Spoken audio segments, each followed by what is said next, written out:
Now at 6, Indianapolis joins a nationwide protest movement ahead of President Trump's military parade this weekend. The message local demonstrators are hoping to spread. And we're still watching the radar, but most of the rain is beginning to let up, but some locations have been pounded with heavy rain this afternoon. And Pride Fest Indy kicks off with the annual parade. We'll take you downtown and show you how the spirit of the community shines through the clouds. Live from Indy, you're watching 13 News.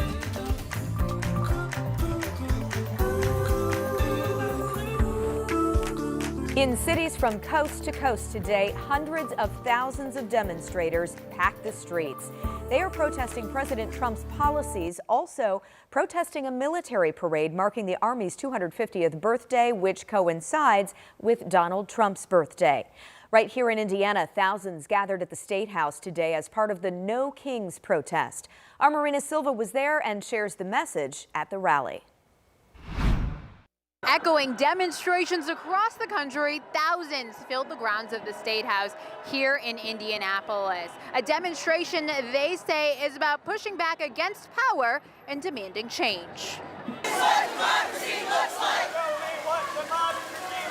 With chants, signs, and flags, thousands of people made their voices loud. From people of all ages and walks of life coming out to the State House. For some, this was their first protest. Others have protested before. David Monroe was one of the participants. He says he came because of his love for the country. I love my country. I served in the past, and this country has no kings. We have a rule of law. We have a constitution. Everybody's bound by that. And the occupant of the White House is ignoring that. He acts like he can say and do whatever he wants, and our Congress and Senate are sitting on their hands, not doing their jobs, and I'm over it. Even with thousands of people here and law enforcement staged throughout, it did remain peaceful. Reporting in Indianapolis, Marina Silva, 13 News.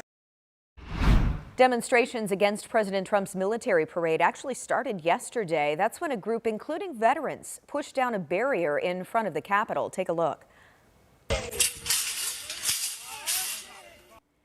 This group then ran toward the Capitol building. U.S. Capitol Police say around 60 people were arrested on charges including unlawful demonstration and crossing a police line.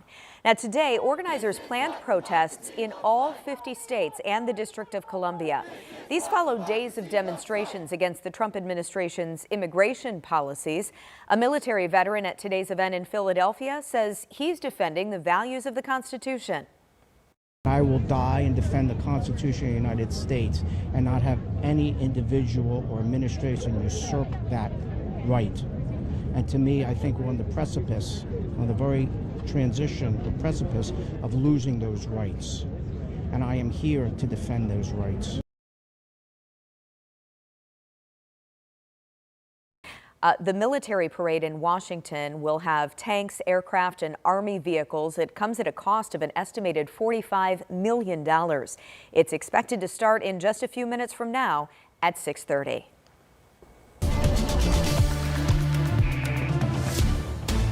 Back here in central Indiana, some of you dealt with some very heavy rain today. Take a look. This is video out of Howard County.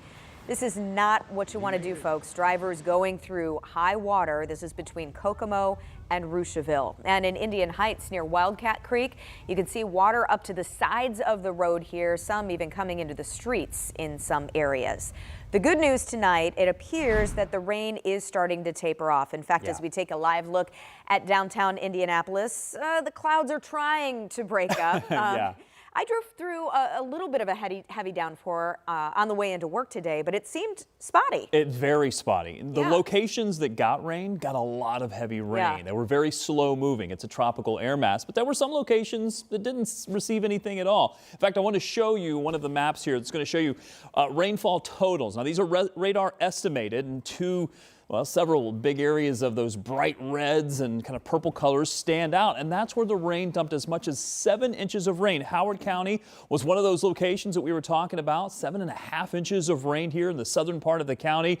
Then you go farther to the south and west, we had locations in parts of northern Boone County picked up as much as 7 inches of rain, and we do think that these radar estimates are validated because, well, we've been seeing some of those values that high. Farther to the south, we haven't seen quite as much rain rain, but there are some spotty showers that really stayed very, very localized, producing as much as 1 to 2 inches of rain. Scattered showers farther to the south and east. I think most of these are going to be diminishing over time. Still could expect a pop-up through the rest of this evening. We do have a flood watch still in place, but this has been trimmed back by the National Weather Service. Temperatures are into the 60s and 70s.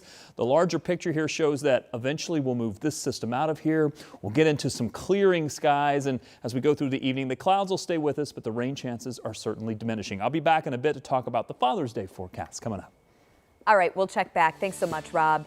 A massive manhunt underway right now for the man accused of killing a Minnesota lawmaker and her husband and injuring a second lawmaker and his wife. Here you're looking at that video of the two lawmakers, Melissa Hortman and John Hoffman. Now, these attacks are being called targeted shootings and politically motivated. And as Jen Sullivan reports tonight, the gunman was posing as a police officer.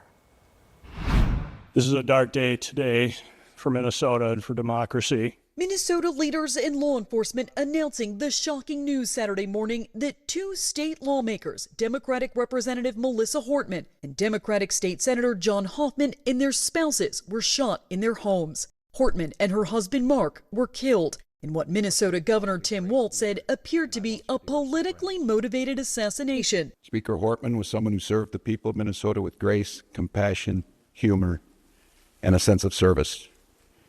She was a formidable public servant, a fixture and a giant in Minnesota.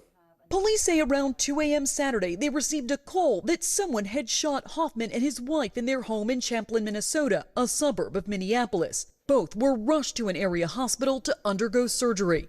My prayers also go out to State Senator John Hoffman and his wife Yvette, who were each shot multiple times. Roughly an hour and a half later, officers went to check on Hortman's home in nearby Brooklyn Park. When police arrived, they say they saw what appeared to be a police officer coming out of the home. That person then firing a weapon at them. Police believe that individual is responsible for both shootings. This is somebody that clearly had been impersonating a police officer. Adding to the terror of this story, police said they found what they believed to be a manifesto inside the suspect's car with nearly 70 names, including lawmakers and abortion providers, as well as No Kings flyers referring to anti-Trump protests. There is increased security in place for elected officials and others who may be at risk. President Donald Trump says he's been briefed on the situation and said, quote, "Such horrific violence will not be tolerated." I'm Jen Sullivan reporting.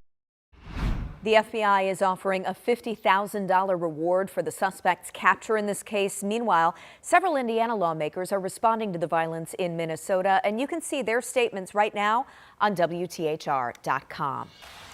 Well, now to a deadly crash today on Indy's northwest side. This happened around 3:15 on Pixel Drive. That's near Lafayette Road and West Kessler Boulevard. IMPD calling this truly an accident. They say a car hit a man in the parking lot of an apartment complex. The man died at the hospital. Police say the driver took a blood test and is cooperating with police. Caught on camera to our south, a fiery semi crash in downtown Louisville. And watch, there it goes. The semi eventually falls onto the road below. Now, according to Louisville Fire Department, the driver somehow escaped with just minor injuries. People saw a large cloud of smoke from miles away. The cause of this crash still under investigation tonight.